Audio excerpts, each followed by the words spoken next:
Reportase Weekend menjumpai Anda untuk hari ini di akhir pekan supaya akhir pekan Anda semakin semangat, semakin semarak dan berwarna dengan kabar-kabar terbaru, terkini dan juga menarik dari Amerika Serikat bersama saya Vina Muptadi. Dan juga bersama saya Yan Umar, senang sekali kita bisa bertemu dengan Anda semua di akhir pekan. Mungkin ada yang leleh ya, ada yang juga mungkin jangan sibuk dengan gadgetnya karena kita ada banyak informasi yang bisa kami sampaikan untuk Anda semua.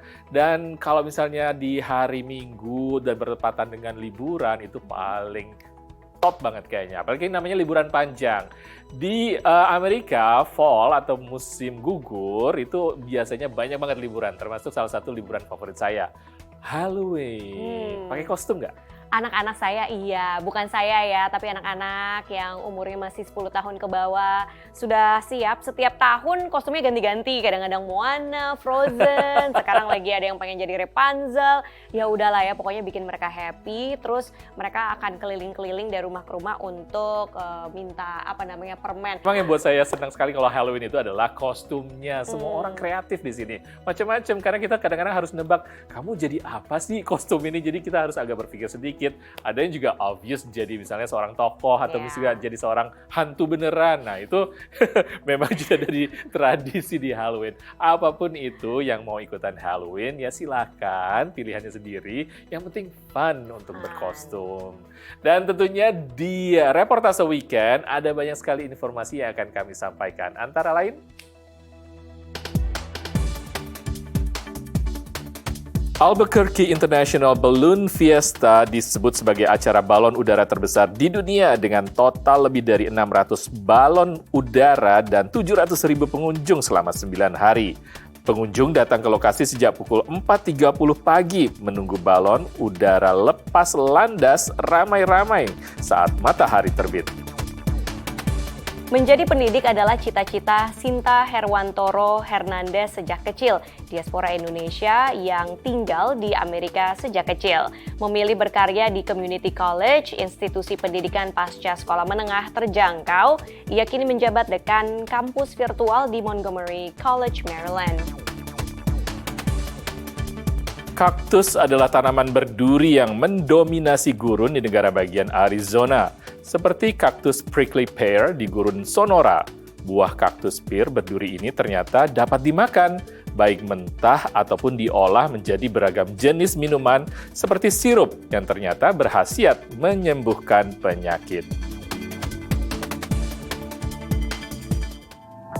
Menjadi seorang pendidik dan juga pengajar ternyata sudah menjadi cita-cita dari seorang perempuan diaspora Indonesia yang sudah tinggal di Amerika sejak kecil. Namanya adalah Sinta Herwantoro Hernandez. Kayaknya dia sangat-sangat passion banget tentang bidang pendidikan dan juga bidang pengajaran. Dan dia menarik sekali ya untuk diajak ngobrol ternyata. Dan sekarang ini dia menempati sebuah posisi yang baru, yaitu dekan urusan program virtual di kampus Montgomery College, Maryland. Ini adalah sebuah community college atau sebuah kampus yang terjangkau, namun tetap memberikan program-program pendidikan yang sangat berkualitas. Langsung aja kita berkenalan dengan Sinta Hernandez.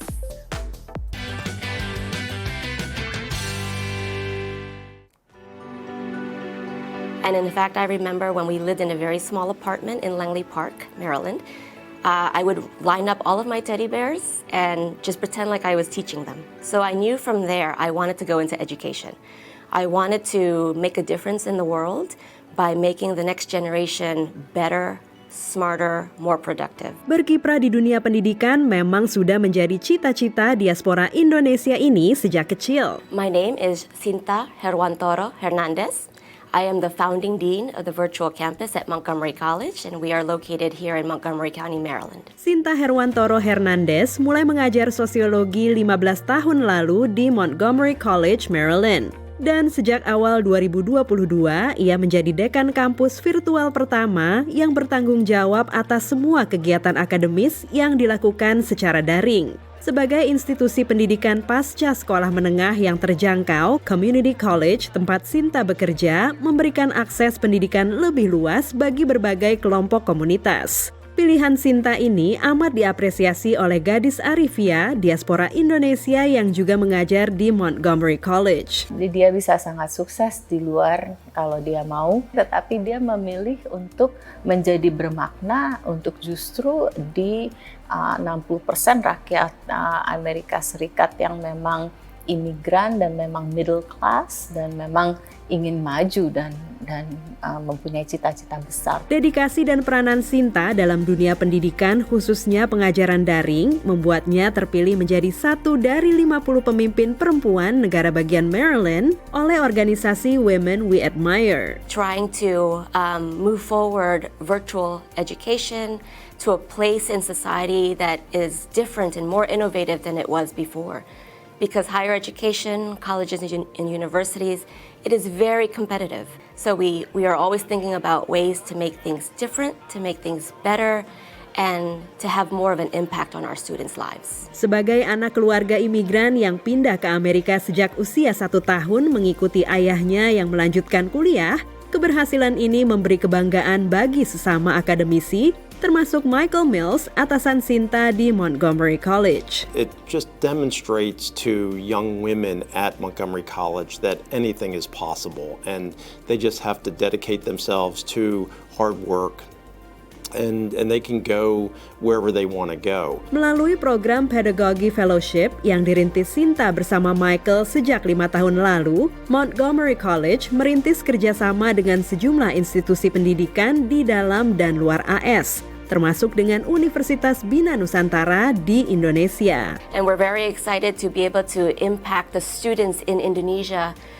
through the work that we have in this program. Sinta yang memperoleh gelar PhD di bidang sosiologi dari University of Maryland mengakui keberhasilannya didukung oleh suami dan kedua anaknya, serta kedua orang tua, khususnya almarhum ayahnya yang selalu memberi nasihat. Always be better than your best. Karena selalu ada kesempatan untuk terus berkembang menjadi lebih baik dan tentunya semakin bermakna. Dari Rockville, Maryland, Dania Iman, Nia Iman Santoso, VOA.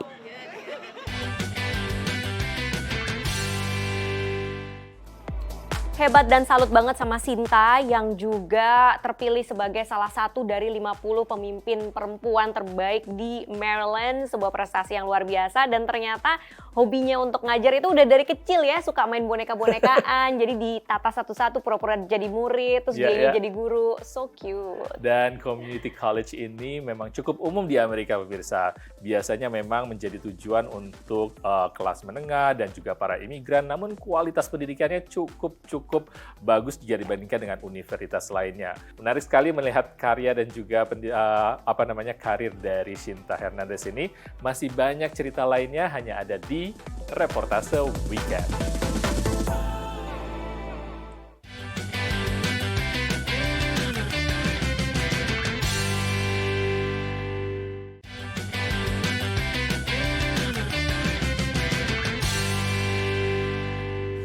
Pemirsa, Anda masih bersama Reportase Weekend. Festival balon yang satu inilah festival balon terbang udara terbesar di seluruh dunia. Letaknya ada di Albuquerque ya. Dan mereka tahun ini merayakan yang namanya 50 tahun, sudah berlangsung selama 50 tahun. Bayangin, ada ratusan peserta, ratusan balon, dan juga ratusan ribu pengunjung.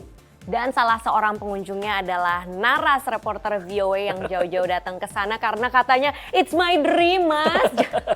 Jadi dia ikutan naik balon udara, ikut antri ya bersama pengunjung. Banyak di antara mereka sudah antri dari jam 4.30 pagi dan banyak juga turis-turisnya lokal maupun mancanegara. Langsung aja kita lihat reportasenya.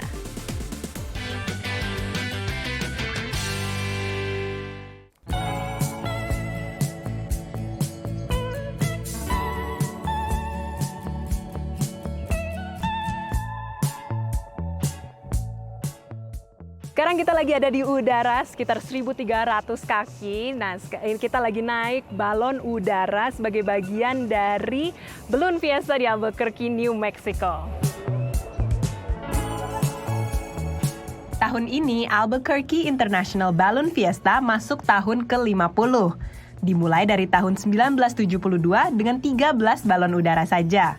Kini ada lebih dari 600 balon yang ikut berpartisipasi dari 22 negara.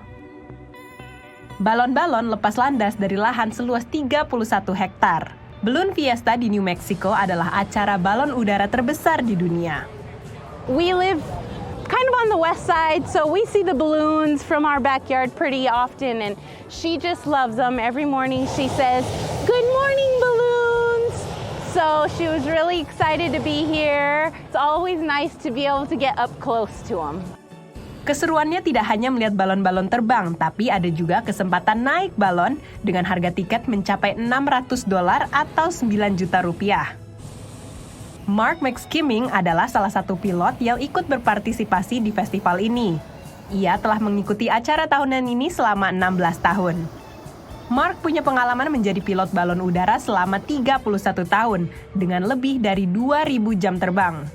This is the 31st year I've been doing this, and I have not injured anyone, nor myself, or broken any equipment in those 31 years.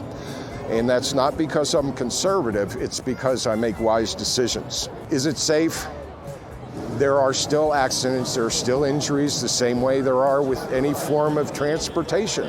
Aviation is the safest. That's the least amount of fatalities for the miles traveled.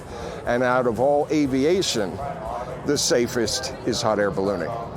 Acara ini diadakan di Albuquerque karena ada fenomena alam Albuquerque Box, di mana angin sepoi-sepoi bertiup dalam pola seperti kotak.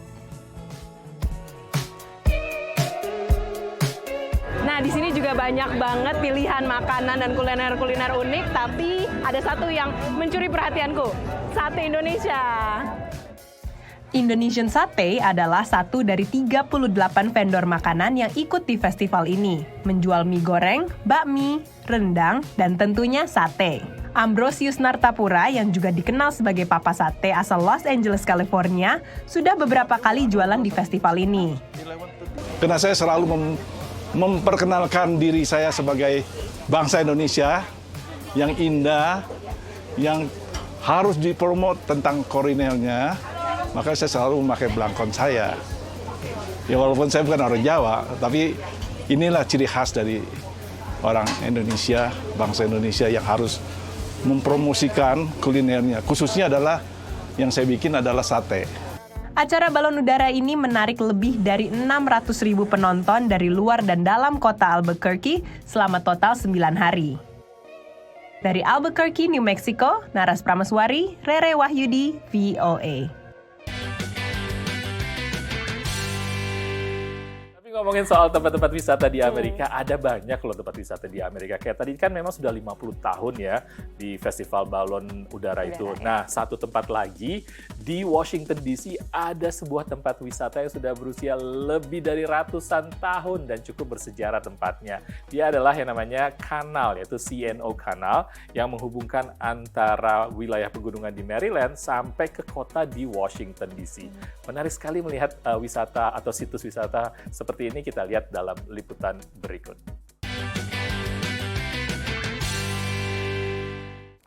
One, two, three. Hey, lock! This boat was constructed in 2019. It is a reproduction of a 1870s style packet boat. It is about 80 feet long. And this boat was constructed specifically for the express purpose of doing tours. Our boat here is a tour boat, but we also wanted to emulate what it would have looked like, kind of what it would have felt like during the time period. And so that is why the boat is in this style, and that is why we accompany it with some wonderful historical information while we go through our tours for the day.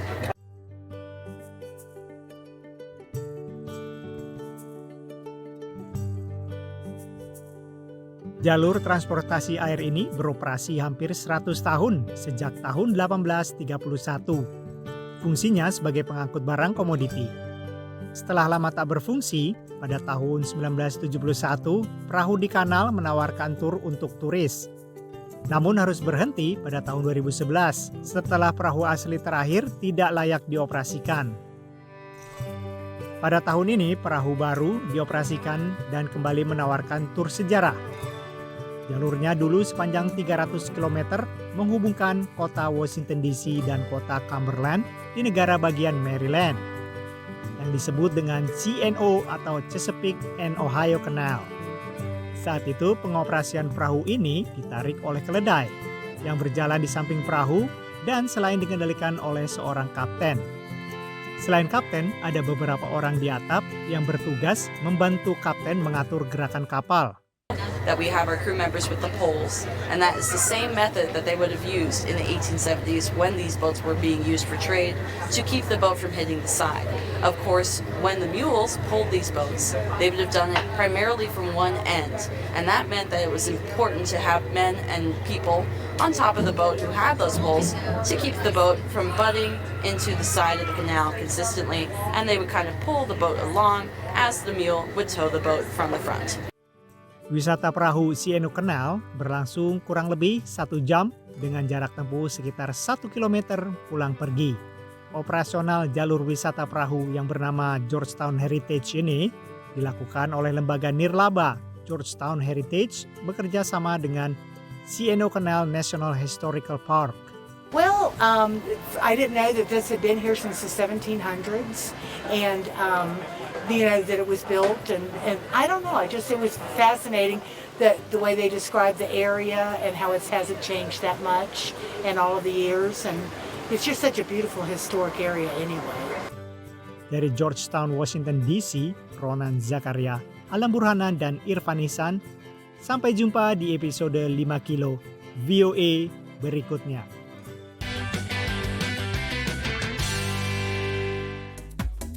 Ternyata kanal kalau dilestarikan, dijaga, dipelihara seperti itu, lihat cantik banget ya. Bahkan bisa jadi atraksi wisata. CNO Kanal ini panjangnya 300 km lebih pemirsa dan sudah ada sejak tahun 1828. Wow, sudah 100 tahun lebih masih keren banget. Bener kan? Sudah ratusan tahun situs bahkan wisata ya. ini. Pemirsa, Reportase Weekend akan kembali setelah yang satu ini.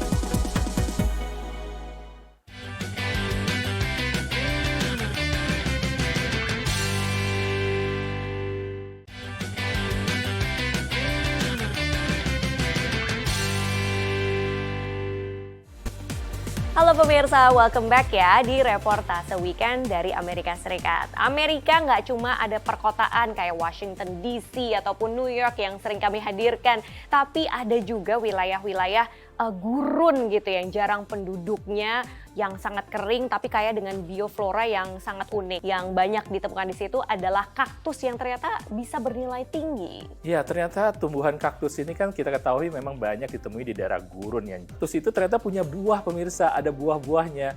Nah, buahnya itu punya khasiat yang kayaknya ini khasiatnya harus dieksplor lebih lanjut.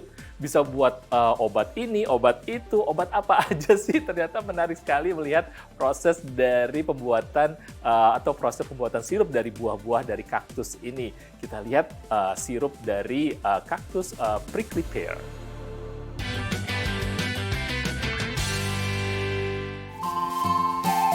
Seperti kaktus-kaktus yang mendominasi gurun Sonora, kaktus prickly pear nampak menakutkan karena duri-durinya. Namun, buah kaktus pear berduri ini bisa dimakan, baik mentah maupun diolah menjadi beragam jenis minuman dan makanan. Di Tucson, Arizona, Natalie McGee mengolah buah prickly pear menjadi sirup atau jus.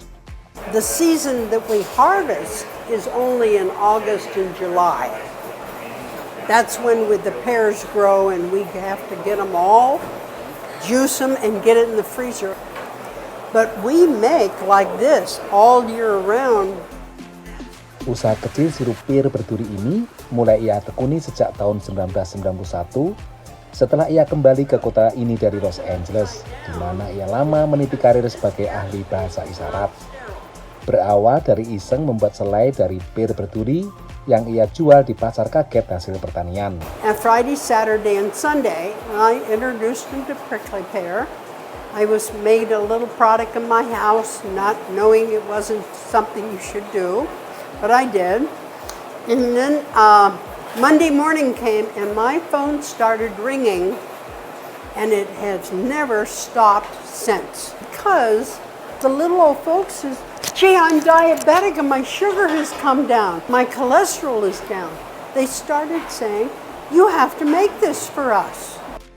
Buah pir berduri dikenal mengandung serat dan antioksidan yang tinggi.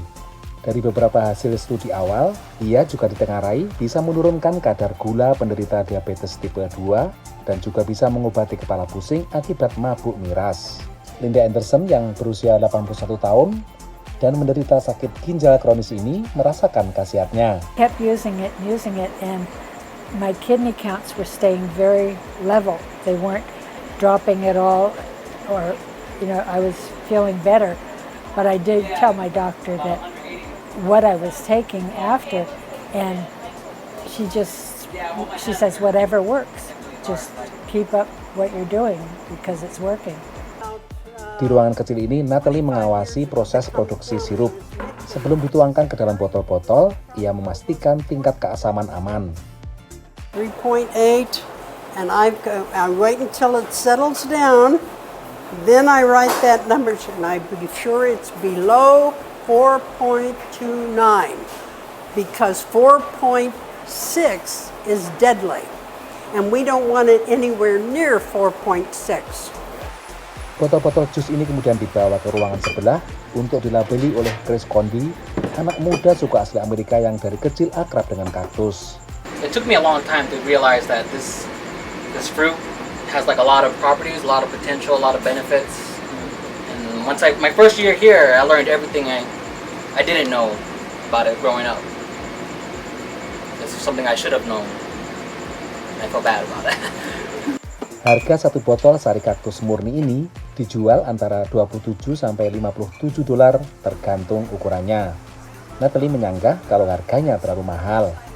If you brought a bottle of prickly pear for $57, it's only going to cost you 29 cents for a serving. A Coca-Cola costs you almost 70 cents more than this product does. Do you have to see the math? Yeah. This is a concentrate, and all you need is a teaspoon a day. Natalie yang kini berusia 83 tahun ini berencana memperbesar usahanya. Namun, ia ingin tetap memegang prinsip melayani masyarakat dengan minuman sehat ketimbang mencari untung sebesar-besarnya. Dari Tucson, Arizona, Supriyono, Virginia Gunawan, dan Laurintus Wahyudi, VOA. Nah, kayaknya menarik nih untuk dicoba. Kita bisa coba mungkin pesan online. Kata temenku yang udah nyoba yang liputan tadi, itu rasanya perpaduan antara manis dan asam. Nah, gimana tuh pemirsa? Cucok lah ya kalau sama lidah Indonesia ya. Jangan dicampur dengan gula. Makanya dibilang tadi no sugar added. Okay. Menarik sekali sepertinya ya, karena memang untuk mencoba khasiat-khasiat tanaman bio seperti itu juga ada di sini di Amerika, tidak hanya jamu-jamuan yang ada di Indonesia. Pemirsa, demikian reportase weekend kali ini. Kami sudah menemani Anda di akhir pekan ini. Mudah-mudahan semua yang kami sampaikan bisa bermanfaat bagi kita semua. Sayangnya kami berdua harus pamit dulu dari studio kami. Saya Ian Umar. Dan saya Vina Muptadi bersama kru VOA Reportase Weekend yang bertugas hari ini pamit dulu. Sampai jumpa lagi minggu depan ya. Bye-bye.